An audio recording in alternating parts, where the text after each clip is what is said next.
ఎనిమిదవ రాశి వృశ్చిక రాశి వారి జ్యోతిష్యం భూత భవిష్యత్తు వర్ధమానం ఎలా ఉందో మన జానకిరామ్ని అడిగి చూద్దామండి. జానకిరామ్ వృశ్చిక రాశి వారి జాతకం ప్రయత్న, చదువు, విద్య, ఉద్యోగం, వ్యాపారం, సంతానం, సంసారం, యోగం, బలం, తరించిన కార్యం, అనుకున్న కోరిక, చేసే పనిది, చదువు, విద్య, ఉద్యోగంది, వ్యాపారంది, సంతానంది, సంసారంది, కుటుంబ బలంది, ఆరోగ్య బలంది, రాజకీయ రంగంది, కళారంగంది, మునారంగంది, యోగరంగంది, తరించిన కార్యంది, విదేశాన యోగ బలంది, లక్ష్మీ కళ యోగ బలంది, ధనకళ యోగబలంది, సరస్వతి కళ యోగబలంది చూడు. ముఖ్యంగా ఈ రాశి వారి జాతకంలో వృశ్చిక రాశి వారికి లక్ష్మీనరసింహ స్వామి వచ్చిండండి వారి పేరు మీద. వృశ్చిక రాశి వారి జాతకంలో చూడాలంటే మాత్రం ఆదాయం 8, ఖర్చు 11 ఉన్నదండి. 3 రూపాయలు నష్టం ఉన్నది వారి జాతక బలానికి. సాయం చేసేది 7, ఇబ్బందులు పెట్టేవారు 3 ఉంటారండి వారి జాతక బలానికి. అనురాధ నక్షత్రం వారికి అనుకూలంగా ఉన్నదండి. జ్యేష్ఠ నక్షత్రం వారికి ఇబ్బందులు అయ్యే అవకాశాలు ఉన్నాయండి. ఇబ్బందులు ఎదుర్కొనే అవకాశం ఉన్నది. ముఖ్యంగా నమ్మిన వారైతే వీరికి సహకారం చేస్తారండి. ఎక్కడ పోయిన వీరికి గౌరవం లభించే అవకాశం ఉంది. వీరి జాతకానికి నవగ్రహాల్లో మాత్రం చాలా వరకు మాత్రం గ్రహాలు అనుకూలంగా ఉన్నాయండి.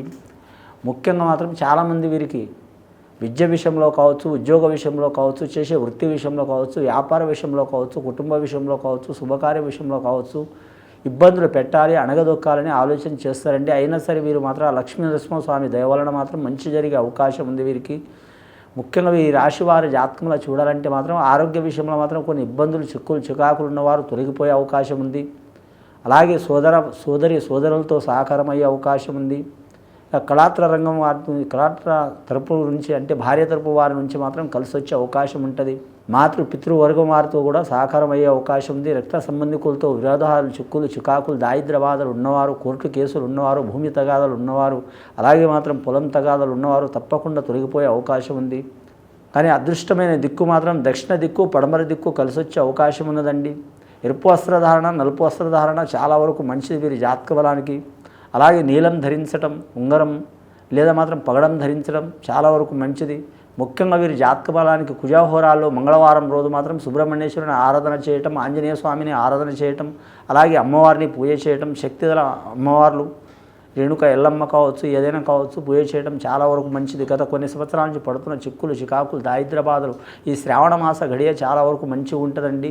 ముఖ్యంగా పౌర్ణమి గడియలో మాత్రం సత్యనారాయణ స్వామిని పూజ చేయటం, అలాగే పంచమి గడియలో మాత్రం వీరి జాతకవానికి అమ్మవారిని పూజ చేయటం, అలాగే వీరి జ్యోతిష బలానికి చూడాలంటే మాత్రం శ్రీ వెంకటేశ్వర స్వామిని దర్శనం చేయటం చాలా వరకు శుభకరం ఉంటుందండి. కానీ మాత్రం గోమాతను పూజ చేయటం, అన్నదానం, గోదానం, భూదానం, సువర్ణదానం, వస్త్రదానం ఎవరి శక్తి కొలదు వారు దానం చేయడం చాలా వరకు మంచిదండి. శ్రావణ మాసంలో ఆగస్టు నెల ఇది విని చూసి ఆచరించే వారికి గొప్ప ఫలితాలు కలుగుతాయండి. శుభం భూయత్.